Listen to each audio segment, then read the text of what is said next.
নমস্কার বন্ধুরা, বাকুলিয়া এগ্রো ফার্মের পক্ষ থেকে আমি বিশ্বজিৎ দাস আপনাদের সকলকে স্বাগত জানাই।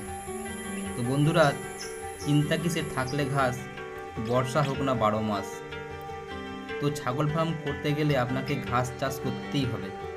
আপনি খড় বা খোল ভুসির উপরে, দানাদার খাবারের উপরে ফার্ম চালাতে পারবেন না, কারণ আপনার এত কস্টিং হয়ে যাবে যে আপনি প্রফিট তেমন দেখতে পাবেন না।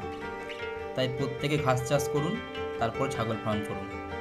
তো ছাগল ফার্ম করার আগে ঘাস চাষ করতে হবে, তাই জমিতে ভালো করে চাষ দিয়ে মাটিটাকে তৈরি করে নিতে হবে এবং জমিতে ভালো করে চাষ দেওয়ার পর পর্যাপ্ত পরিমাণে জৈব সার বা গোবর সার বা ছাগলের পটি দিয়ে আপনি মাটির মধ্যে দেবেন। এতে মাটি উর্বর থাকবে এবং গাছের বাড় বৃদ্ধি ভালো হবে।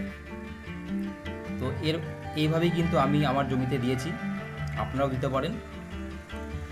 এরপর আমি জমিতে গাছ লাগিয়েছি। তো গাছগুলো আমি লাগিয়েছি যে লাইন থেকে লাইনের দূরত্ব দিয়েছি আমি 3 ফুট এবং গাছ থেকে গাছের দূরত্ব দিয়েছি আমি 2 ফুট। তো আমার কাছে Australian red Napier, hybrid Napier এবং সিওসিএন ফোন, এই তিনটেরই আমি এই জমিতে ঘাস রয়েছে। আমি আগের জমিতে একটু ঘন করে ঘাস লাগিয়েছিলাম, কিন্তু তখন ঘাসের ফলন সেই অর্থে পাইনি আমি, তাই ঘাসগুলো একটু পাতলা লাগিয়েছি। এছাড়াও আমার কাছে স্মার্ট নেপিয়ার এবং ব্ল্যাকবেরি ঘাস ছিল, সেইগুলো তেমন মানে ফলন নেই বলে সেগুলোকে আমি এই জমিতে লাগাইনি, তাই আপনাদের দেখাতে পারলাম না।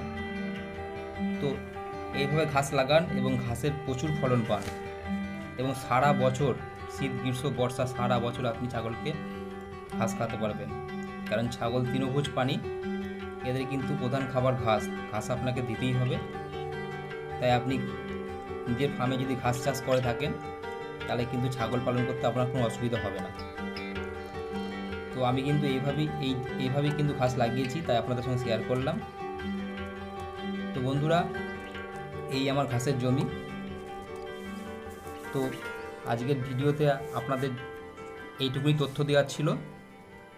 তো আপনারা যেরকম আমার পাশে আছেন এইভাবে থাকুন এবং আমার চ্যানেলটি সাবস্ক্রাইব করুন এবং অনেক মানুষকে শেয়ার করুন, এটুকুনি আপনাদের কাছে আমার অনুরোধ। তো এবার আসি, আপনারা সব ভালো থাকুন, সুস্থ থাকুন।